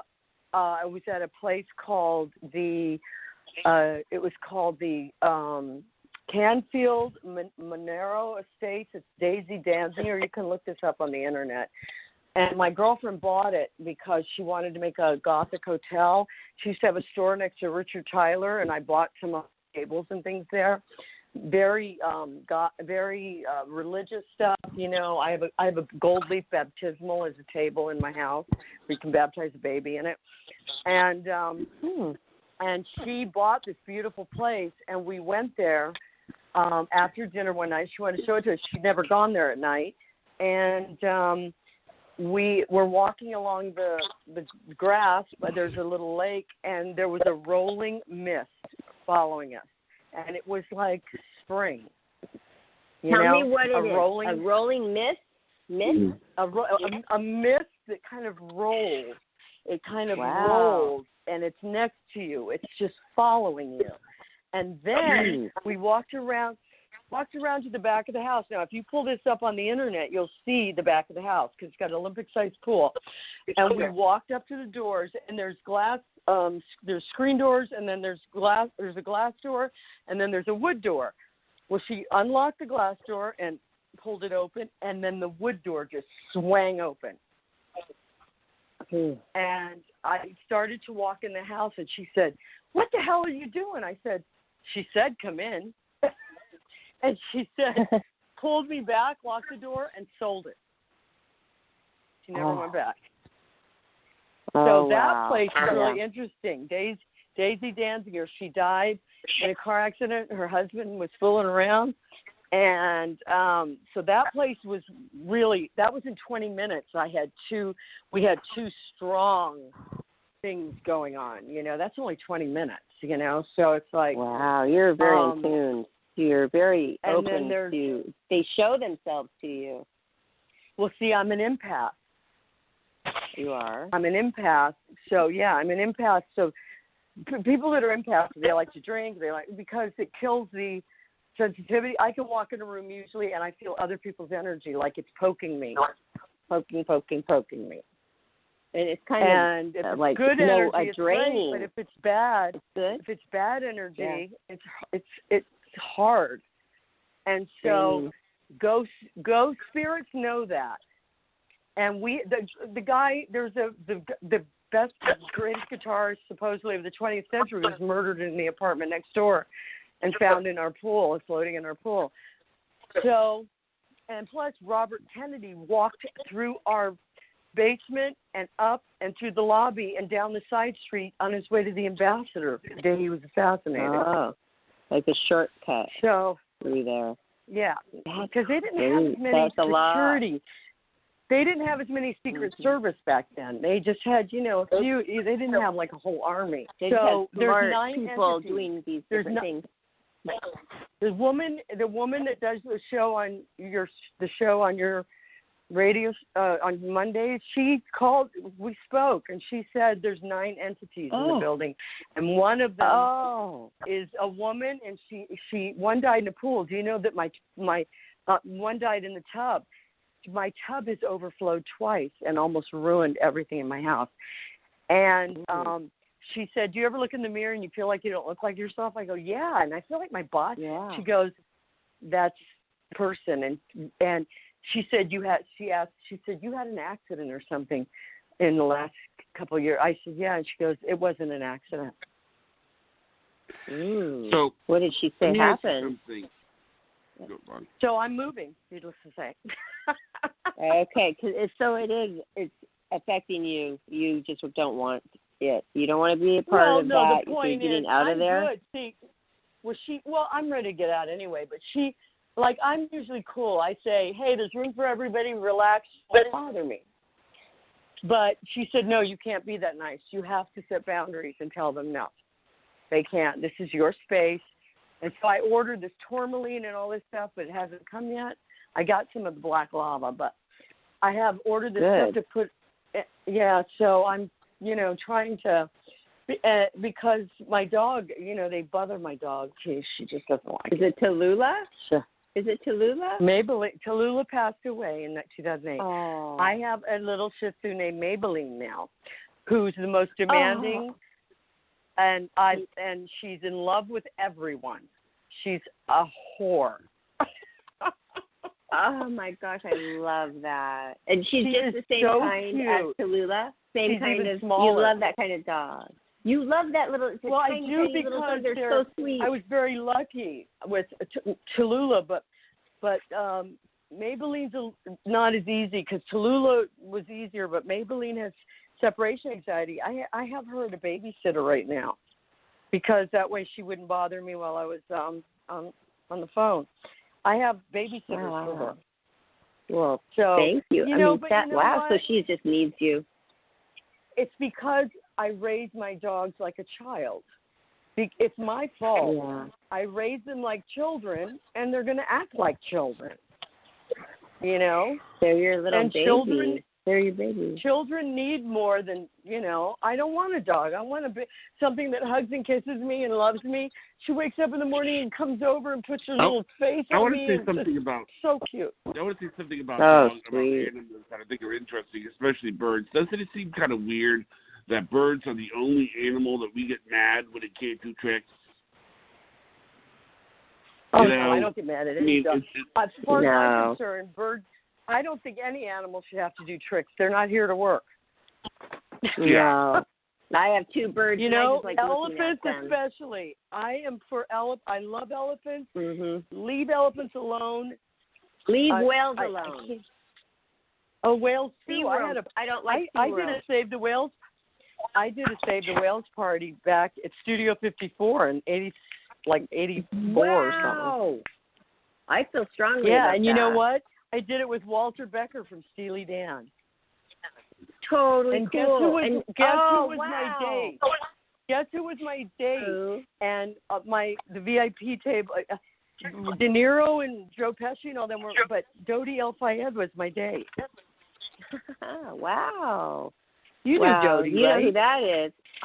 I never met him, no. Oh, but he's a doll. I know Sandy Taylor dated him for a while, and then Princess. I didn't really date him. I mean, we ended up being the best of friends. Diana. Princess Diana. I was going to ask Johnny if he knew him, but Johnny's been so quiet, and I don't know why. Johnny. Who, Johnny? Why don't you have any questions? Because I talk a lot. No, it's okay. It's okay. I mean, I'm just listening. I know that I'm quieter than normal, but I think I was happy to see you two friends, get reunited. I mean, it's okay. I mean, I was like, I was thinking to myself, Yeah. Because I knew well, usually that, goes to an hour to an hour and a half. Thank you, Johnny. Okay, I have one last question then. Can I ask the one last question so then we can do the shout out and then we'll wrap it up so she can go do her swimming. Okay, so I know that the 80s, I always think of, Star 80. So that was 2 years before you came along when Dorothy Stratton was murdered and Hep was so close. And I mean, that devastated him. What was the vibe 2 years later when you came along about that issue there? Well, I did come in 80. I started working. Oh. I did come in 80. But it was September, right after she had, and no, actually, I was there the night she was, because if you ask this, when she took the call, I was standing there. But the thing is, it was just really sad, but I didn't know her, so I didn't know her at all, but I ended up doing the movie and but I didn't know her at all, so it was like, but it was very hard. Everybody was just torn up, because she was so sweet. Yeah. And I'm kind of, Hep was really upset. And Hep was very upset when his Bobby Arnstein or whatever, when she commits suicide, that just really tore him up too. Do you know that I have a lot? I wish I had that one because there was one with Barbie Arnstein in it, but I have 2 original studies, etchings by Leroy Neiman of Hef, and one is on his plane with Keith, and one is on his boat, and there's Mykonos, and he's fishing, and it's with Barbie. And I have these wonderful pieces of art in my bed, and they're original Leroy Neiman etchings or studies. What they do is they do a sketch and then they do the painting, you know. So I've got the sketches. It's really cool. Oh, and I forgot, because you love art, and that's really cool that you collected some really nice pieces. But we should mention that, I mean, you're a model that a lot of famous artists have painted, drawn, and I don't even know anybody else that has been painted more than you. Yeah, I've worked with Nagel and Mukai, and I've worked with Kelly Tuff. God, you painted a lot?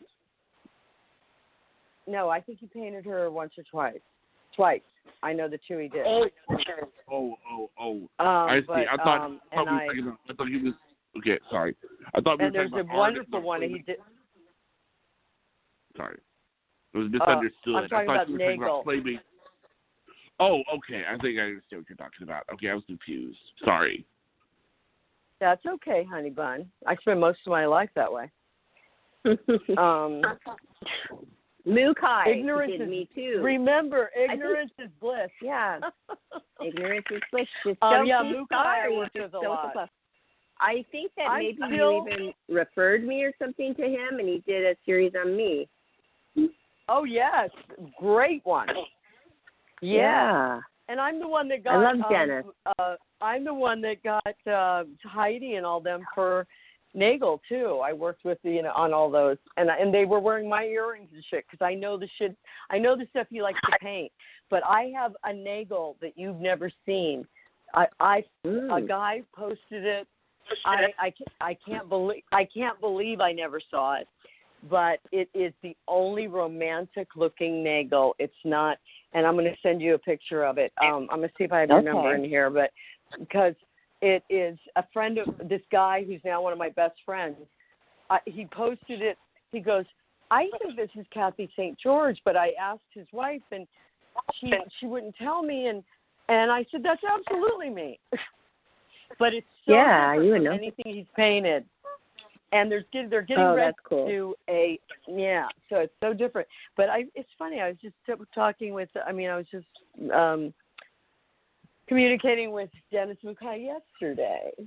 I love him so much. Wow. When I found him on Instagram, we found each other on Instagram, and that was cool. I love the social media where if you haven't seen somebody for years and then you're connected again. And because, I went to Miami with him, and we were at a showing, at an art gallery, all my stuff. So I got close with him. He was totally cool. And I think it was because of you. I know. Mm-hmm. And you're really into that. He's such a nice guy. He's married now. He's got a lovely wife and lives in Ohio. But I used to go spend the night at his house, to Lula and I. Yeah, he's a great guy. Everybody that you worked with, it seems like that you got a bond with. Like you always were able to take it to the next level with the person or celebrity or great person. You then became close with that person. That's your magnetic personality. And I'm so glad to know you and to another great playmate, right? And everybody's listening. But you know what? It's important. Great playmate. Is when you meet somebody that's special like that, like Nagel, and you share it with some of your friends, like get your girlfriends to have be painted. There are some people that will not share that. They feel that they will not say, I want you to experience this. I want you to have this too. You know what I mean? Right. And they will not tell you about it. Mm-mm. And You're I not like always wanted to share. I remember when Scotty, we were hanging out in the Rye and stuff, and Scotty goes, and I said, he goes, I hung out with Mariah and she was so nice. I go, oh, I'm so glad you like her. You know, like, whereas other people would go, I don't want you hanging out with her. You know, like, right. It's just, you know, I want to keep what? my playmates to myself. You know, no. I know. I'm not like that either. I'm not like that. I always like refer everyone. If I hear of a job like this guy called, I don't know if I can do it. I'll meet with you, but I do know some people that might be great, and I sent pictures of you, and I sent pictures of one other person, you know, and not playmate, but. And I'm going to follow through with that. And I think it's what I won't tell you because we're on the air. Thanks, so Kathy. are we? Thank you, Kathy. Okay. I'm fine. I'm exactly the same weight that I weighed when I was a centerfold, and you know what? Hasn't always been the case. Yeah. You got to get me in shape then. Part of the deal is you got to get me in shape. You got to start dancing around with me.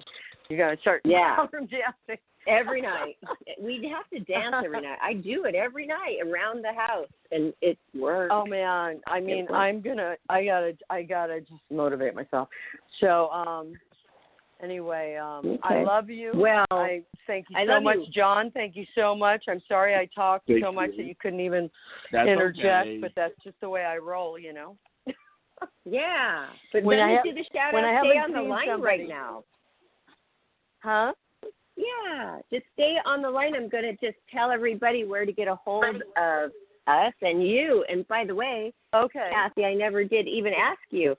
If somebody needs to get a hold of you for makeup or anything at all, where's the best place? Is it Facebook, Twitter, Instagram? What is it for you? My email, because I don't always go on those.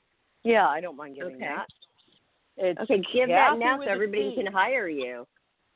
It's Kathy with a C, Cathy, Saint, STGeorge 182 at gmail.com. If that confuses you, it's same address, AOL.com. Either way, I'll get it. And iCloud.com. I think it's easy. So you will get me. 82. 82. So everybody, that's cool. Kathy. 182. 182. Okay, 182. But 182 after Kathy St. George, and Kathy is spelled with a C. Kathy St. George 182, and 82 must be because you were in 82 a playmate, and the one is just there. Because originally I did the AOL because I was doing a lot of my promoting and stuff on there. But then I just found it because I just found it easier to make them all that, because okay, yeah. I mean, that's true. It's because even if they make a mistake, they'll probably still get me. Yeah, they'll find you. I mean, it's not like you're hard to find. So, I mean, playmates.com, by the way. Are you? Everybody is supposed to be on playmates.com who is a Playboy Playmate, but I found a few that are not on there, and I thought that was kind of crazy. Have you checked if you're on there? I haven't double checked to make sure you're on there. I see your posts. Your posts. I see. Yeah. No, that's the group. That Playmates.com. Special group. Oh, I don't know. Yeah. I'll have to look. Okay, I'm going to check on that because that's a good place. Because if anybody's looking for you, if they go to playmates.com, every playmate's supposed to be on there, and then it links to all their social media on there. Yeah, because when they show up at my door, it's kind of a turnoff. And they did that to me. I don't know how these people find you. They find you. Trust me, I get it. Horrible. I had a couple. The FBI took the case. Oh, really? The FBI? And the FBI U.S. Attorney in New York. FBI took the case. And the U.S. Okay, no, we're going over, but what happened? That's crazy. He was a European man, and he would come over, and he was mentally no. He had an illness called erotomania, which is they fixate on one person like a wolf until they die. They don't transfer to another person. And he started to follow. Because of social media, he found me and he started following me, and I had done GlamourCon, and I left and went and stayed at a friend's and from the hotel, and he was asking for my room number and threatened to kill himself. So they put him in a mental hospital for 72 hours. And in the meantime, they went in and they went on his computer and all that, and they called me. They called me. I was already back in New York, but I hadn't gone to my house yet. And he had my address, and they said, this man is not going to stop. He is never going to stop, and it's dangerous, and you should not go home. And we have notified the FBI, and I had an FBI agent, and I had to say, and they got him. Yeah, it was really sad though because he was sick, and it was like I felt so bad. And in the courtroom, I mean, I started to cry because I said, because you have to speak, and I said, but I don't think putting this man in jail is going to help him. I really think he needs help, and I felt really bad because only terrorists are their passports are taken forever, because otherwise you can only take them 10 years, and he lost his passport to come to this country for life, and he loved coming. I felt so bad, but it was a sickness, and he was told he could never contact me on the internet, and he's never done it. So but it was very sad. It was very sad because they found him with rope and a tape in a bag. Ooh, well, I mean, that's nice that you feel sad for him, but that well, sounds you know like what? He'd need a lot more tape now. He'd need a lot more tape now. So, I don't think so at all. Not true. Not true. I remember going to your house and watching you dance around the living room. I love you. That's all I ever did, and I still do that. I still do it. I don't care how cluttered it gets or there's just everywhere. Like I'm dancing all around watch it. Watch this, Cass. You go, watch this. No, watch this. I go, and you show me something new, It's great. And remember we did that when we were talking about that job with the chief, the Indian chief. Oh, I remember. And with Uriah. Yeah. I was teaching you guys all the Latin dance. That's funny. I was really into it. And you're dancing, and you're going, now watch this, and you're doing all kinds of stuff, and I'm just, and then we walked out and we with Coco in our hands. Our job and basically was going up to a private suite and have fun. I said to the chief, Chief, where's the peyote? I want to talk to the animal spirits. And he goes, oh, they don't let us have that anymore. He was funny. I don't know if you saw all those pictures. I love him. I never saw any pictures. If you could send them to me, because I didn't get any pictures. None from that know night at all? That I had a Richard Tyler dress on that night, a black dress. I left it in that hotel and didn't realize it for months. Oh, that's horrible. But that's when you have too much fun. It's the price you pay. I know. Well, at least you didn't do it. Hey, all you fans out there, we've lived a life and then some. Yeah, we have. We have listeners. Right. It's a little different show than they're used to. We have the Playboy Playmate series. I remember when I didn't drink for like 7 years, and I met this girlfriend who's still a very good friend of mine now, and her name's Kathy, and she goes, you don't drink? She goes, how do you do that? I mean, why? And I said, because I've had enough liquor for you and a few other people. And she goes, I've had more than my share, I told her. And so I dry out for 10 years, and then I have a little. Well, when you have the Playboy Mansion, you have the Playboy Mansion. You go up there for parties. You have security. You never worry when you're up there having fun, partying, and you're cheap. No. And it's free. It's free flowing. Everything's free. It's wonderful. Food, layout of anything you want. Never let anything happen to you. No. And then you're used to this, and that's what we did. We're used to these kind of parties. That's the best place to go. That's where everybody wants to go. for whatever occasion, and we're there all the time. So we're spoiled. We're very spoiled. This is like our life. Like everything's just free and handed to us. And, you know here's your wonderful dinner and drinks. Yeah. What's weird is I was never involved with Hef, which I regret because I found him to be very attractive, but I'd only had sex with one guy in my life when I became a centerfold, my husband. So I was really conservative. And not conservative like I didn't want to, but because I was saying, who does that? Who marries the man they sleep with in this lifetime? So it's like, so I told him, I got to get a little experience under my belt. Otherwise, it's going to be a snooze fest for you. And so he's like, and so he was always so cool to me. But then later on, when he passed, I realized that I wish I had, because I had a little bit of a fraternal. I had a little bit of a fraternal feel that was more painful to lose him, because it was more fraternal. And the funny thing is when I was talking to the woman that does your show on your radio, she said, he just told me something. He told me that you're one of the most trustworthy people he's ever met. And I said, he's right. Wow. Wow. He's right.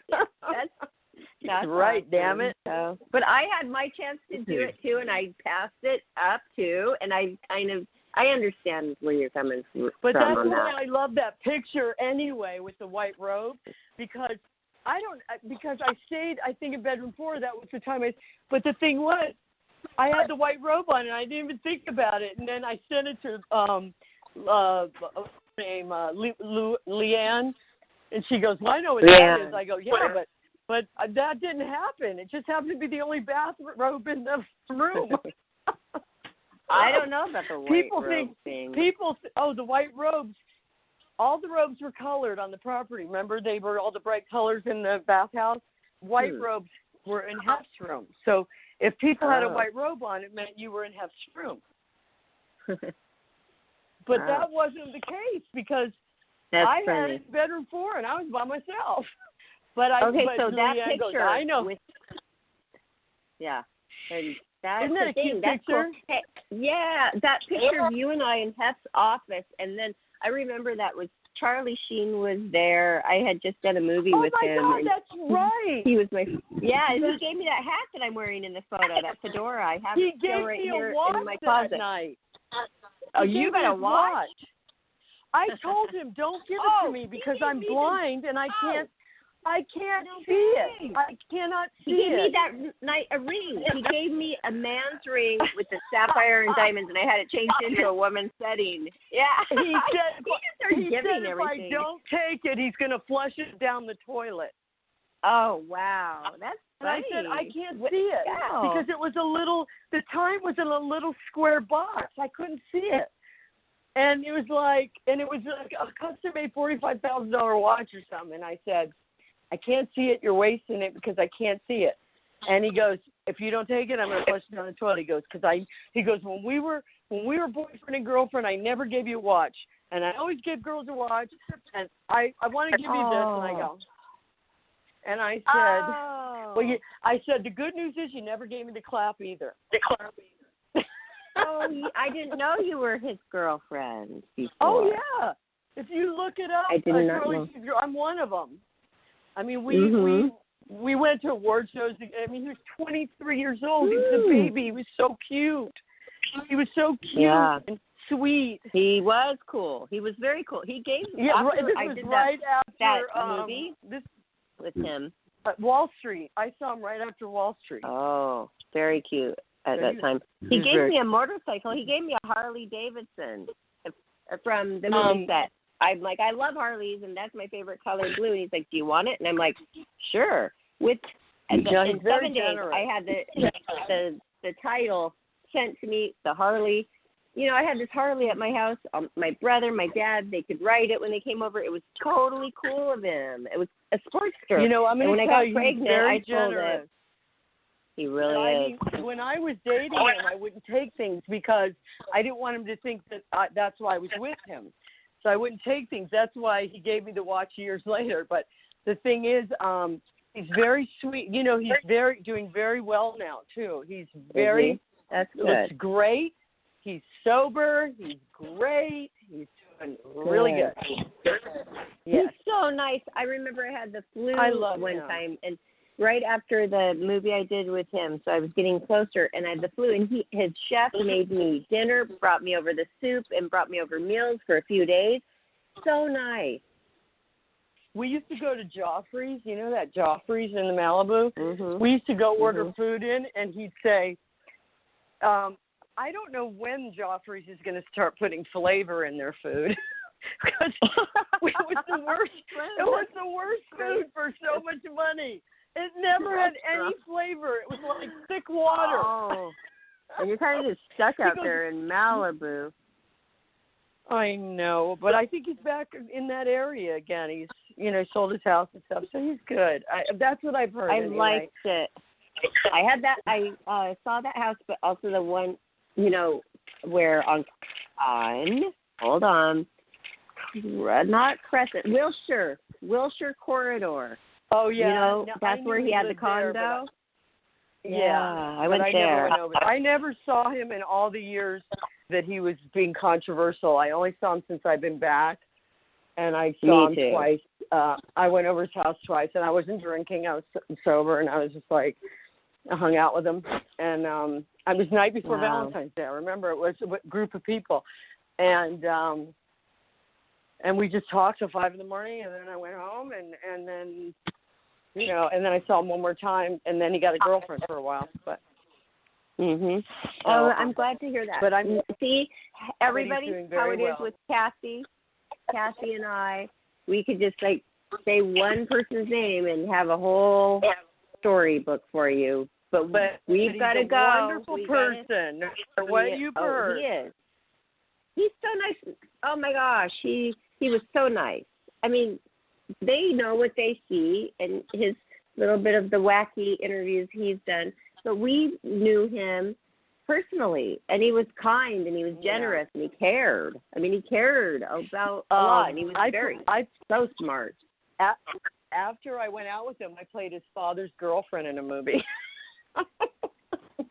Really? Oh, that's cool. And so he would even bring people into movies and give them. No, I got cast by somebody else. But it was really funny. No, but he didn't. No, he's Martin. Yeah, and our scenes were together, and he was my plastic surgeon, and he did my boobs, and I was asking him to come over and adjust them for him. Wow! But I had a really bad cold. I had a really bad cold, so I sound like a man in it. You know what? You're the one who should be writing a book about all the experiences. I am writing a book. I started one, but I stopped. But it's not about Playboy. So it's a comedy. It's about the absurdities in life and the fun things that happen, but it's not devoted to Playboy. And it's not, and there's parts, and there's even going to be a chapter written by my friends because there's shit I don't remember that I did.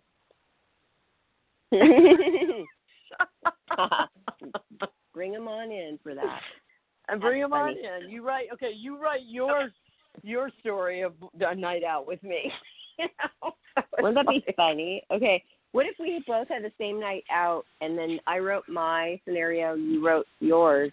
How would it compare? How would it be different? Because it's from different. Your talks. You know what I mean? But it's just that I truly don't remember a lot of stuff. I just don't remember it. You know why? Me too. I sparked your memory. Sandra Theodore said it's because back then, because it was such a change of my life. Back then, I just looked at my house on Google Earth. I actually owned a house with a pool. I owned homes before I became a model. And the thing is, Sandra said it's because every day of our life was so different, and so the weird stuff in the all the actors. It was normal for us. So we don't remember a lot of it because it wasn't anything weird, you know. Right. It was just a normal day for us. But it takes getting together and talking about it, and it sparks somebody's memory about something, and then you do remember. Yes. And my brother is the one that fills me in on so much stuff. He goes, remember we did? I go, yeah. I mean, my brother is so funny. Remember that night I was with Kelly LeBrock hiding in the closet with Steven Seagal was looking for us? And I'm like, oh, yeah, that was a good party. That's so funny. It just like rolls off your tongue so well. No, and it really does. My brother's the best. He's got, my brother was stung in the temple by a bee, and after that he could understand quantum physics. Oh, now I'd get stung by a bee and just, swell up. But after that, he couldn't read. He had to learn to read again, but then he automatically understood quantum physics. So it's just very interesting. It really is. And the brain, the brain is crazy. Okay, well, let's us close the show. And so thank you so much, Kathy St. George, Miss August 1982. We thank you for coming on. You can hear this show, again, find it on our YouTube channel, Life, Laughter, Happiness YouTube. And while you're there, gathering it up and listening to it, please subscribe because we appreciate your support. And find us on Facebook, Twitter, and Instagram. And this is how you find Kathy St. George. Kathy, with a C, Kathy St. George 182. Email her if you want to book her for makeup or appearances, autograph shows, her Playboy, Playmate expertise and finesse, whatever. That's how you get a hold of Kathy. So thank you, That's Kathy. That's Gmail or AOL. Oh, Gmail or AOL. Kathy St. George 182. Okay. So there you have it, everybody. That was so fun. Thank you so much. And also watch the Bob Dean show. Okay. Yeah, Bob Dean. She's on the Bob Dean Show, which is a podcast, and you can find it everywhere, basically. Just Google it, and you'll find the way to find the Bob Dean Show. And I'm going to check that out right away. And I'm also going to check out your centerfold again. And that's Miss August 1982. And your cover, which was, tell us again, October 82, My cover was October of 1981. Oh, 81. And then Before your layout. And I'll send you my 4-in-1. Okay, but cute. Your center We love was it. August of 1982, right? Yes. But my cover was October. She is. In fact, in New York, I was in New York when my cover came out, and I was scared to walk into the store to see it because I was so nervous. And it was the reopening of Studio 54. And I went to Calvin Klein's house for a party and then went to the reopening of Studio 54. And it was, thank God I was on the cover. So I ended up making the front page of both newspapers. Steve Rubell, Brooke Shields. Oh, my gosh. The power of a cover. The power of a cover, that's awesome. Well, no, I know. But it was just like I also dressed really well. So yeah, you do.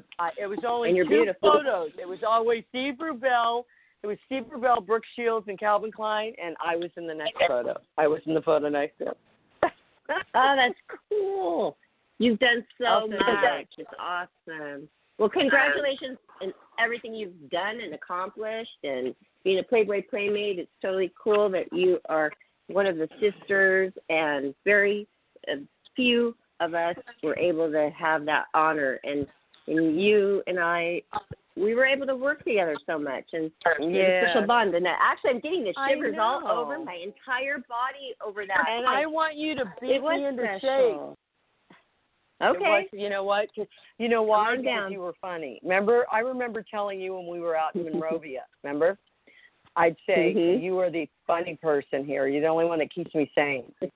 Yeah, I know. And when I'd stay with you, I'd see you, and I was like, okay, this is going to be a good night. And I'd always have Tallulah with me, and you'd go, let's dance. Let's dance. What? I love that dog. No, only had one eye. What? I know. He used to be my neighbor. We love her. We love Tallulah, your dog that passed away. And I love Tallulah. Don't say that I didn't. I love that dog. I remember the coyotes used to come down in the daytime and stare me down like, I'm going to eat your dog if you put her down. Oh, my gosh, Kathy, my cat was killed by a coyote because they're so rampant down here in Huntington Beach, and I did not know that. And so she was going out on the patio like normal, hanging up on the, wall. Oh, that's sitting terrible. up there. And they come and grab them off the wall and killed our beautiful cat of 6 years that we loved. We did a tribute to that, too, on the show a couple times. I'm going to tell you, coyotes. I've seen them in the flats. I've seen them on Doheny and Santa Monica. Oh, wow.